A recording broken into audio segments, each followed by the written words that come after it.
इनका धन्यवाद करता हूं मैं कि मेरे साथ आकर के आपके बीच उपस्थित हुए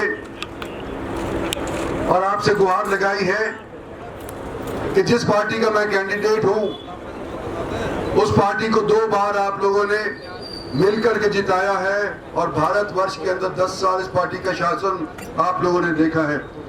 यहाँ उपस्थित सभी गांवों के सम्मानित बुजुर्गों, माताओं, बहनों, नौजवानों और दोस्तों, आज मुझे और मेरी पार्टी को आप लोगों के सहयोग की जरूरत है और मैं ये उम्मीद करता हूं कि जिस तरह से आप लोगों ने पिछली बार मेरे को और मेरी पार्टी को जिताया था, इस बार भी आपका सहयोग उसी तरह से मुझे प्राप्त होगा।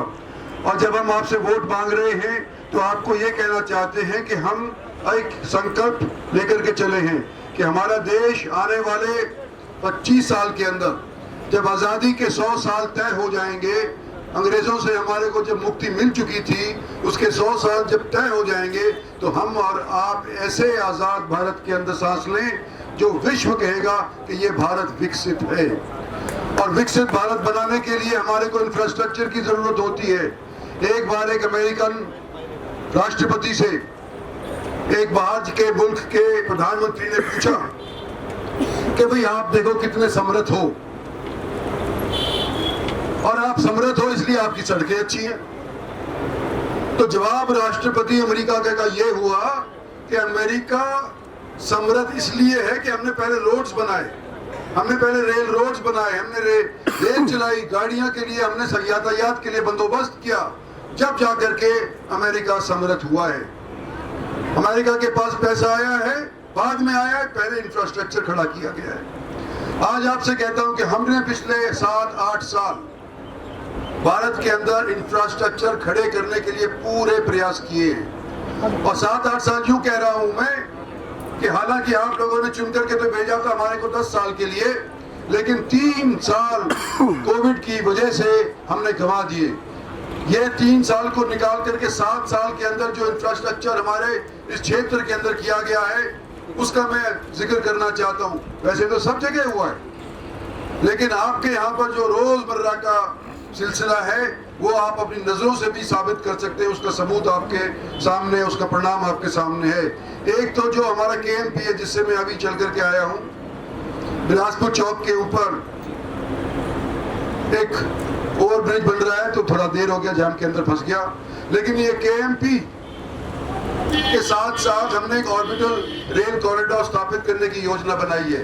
5,600 करोड़ रुपया इसके ऊपर खर्च होगा और आज के दिन इसके ऊपर काम चालू है। तो KMP के साथ साथ पैसेंजर रेल की पटड़ियां आज के दिन लगाई जा रही हैं और कम से कम ये तावड़ू का जो क्षेत्र है इसके अंदर तो रेल की सीटी बननी शुरू हो जाएगी थोड़े ही दिन के अंदर। Dedicated rail freight corridor Hindustan का सबसे बड़ा रेल फ्रेट कॉरिडोर, एक तो दक्षिण की तरफ, एक तो जाता है ईस्ट की तरफ, कलकत्ता की तरफ जाता है, एक जाता है बंबई की तरफ। हमारे वाला सबसे बड़ा रेल कॉरिडोर है, फ्रेट कॉरिडोर। 2 लाख रुपए भारत सरकार ने इसके ऊपर खर्च किए। जो माल जाता है आज के दिन सड़क पर से, सड़क तोड़ता है, लोगों की जान उसके ऊपर जाती है। सड़क के अंदर इतनी भारी यातायात जब होती है तो वो जब ये पूरा हो जाएगा, 99% पूरा हो चुका है, ये 2 लाख करोड़ रुपए का खर्च होने के बाद हुआ है। KMP का एक्सप्रेसवे का मैंने बता ही दिया आपको। दिल्ली मुंबई एक्सप्रेसवे 1 लाख करोड़ रुपया खर्च हुआ है। नूह जिला एस्पिरेशनल डिस्ट्रिक्ट के तौर के ऊपर भारत सरकार ने नीति आयोग के माध्यम से, जिसके अंदर मैं मंत्री हूं, उसके माध्यम से नूह को एक एस्पिरेशनल डिस्ट्रिक्ट के तौर के ऊपर घोषित किया हुआ है। और मंशा हमारी ये है कि नूह किसी तौर के ऊपर बैकवर्ड ना रहे, हरियाणा के जो और समृद्ध जिले हैं उनकी बराबरी कर सके। इस चीज के लिए हम आज के दिन प्रयासरत हैं। रेलवे लाइन की एक वायदा मेरा अभी तक सिर्फ एक तावड़ू क्षेत्र तक ही पूरा हो पाया है, लेकिन मैंने ये वायदा किया था नूह के अंदर, जब मैं पिछली बार वोट मांगने आया था और पहली बार भी वोट मांगी थी, कि नूह के अंदर हम रेल की सीटी बजाएंगे। रेल की सीटी बजाने के लिए थोड़ा पैसा चाहिए था, और जिस टाइम के ऊपर हमारी सरकार नहीं थी, पुरानी सरकार वालों ने पैसा खर्च कर दिया। कभी जा रही है ट्रेन कलकत्ता को, कभी जा रही है पटना को, कभी जा रही है यूपी लखनऊ को, हमारी साइड की तरफ तो तवज्जो दी ही नहीं।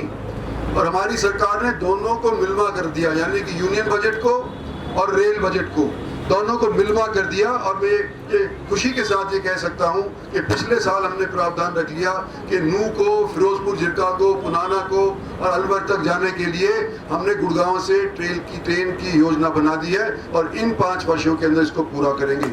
ये हम आपसे कहने के लिए आए हैं कि जब हम आपसे वोट मांग रहे हैं तो हमने नींव तो भर दी है, अब इसके ऊपर भारत को विकसित बनाने के लिए हमारे को आपके आशीर्वाद की जरूरत है, ताकि अगले 5 साल के अंदर इसके ऊपर इमारत खड़ी कर पाए। तो छत्तीस बिरादरी से, सभी मजहबों से मेरी अपील है कि देश तो आपका भी है, मेरा भी है, आपस की रंजिशबाजी कुछ हो सकती है, आपकी हो, लेकिन आज के दिन केंद्र की सरकार बनाने के ऊपर आपका ध्यान आकर्षित होना चाहिए। हम स्टेट की सरकार नहीं बना रहे, हम कॉर्पोरेशन की नहीं बना रहे, सरपंच नहीं बना रहे। आज के दिन हम केंद्र की सरकार और अपने देश को निर्माण के लिए आप लोगों से वोट मांग रहे हैं। कृपा करें, आप इन 15 दिन के लिए मेरा साथ दें, मेरी पार्टी का साथ दें और 5 साल के लिए उसके बाद हम आपके काम आएंगे। धन्यवाद और जय।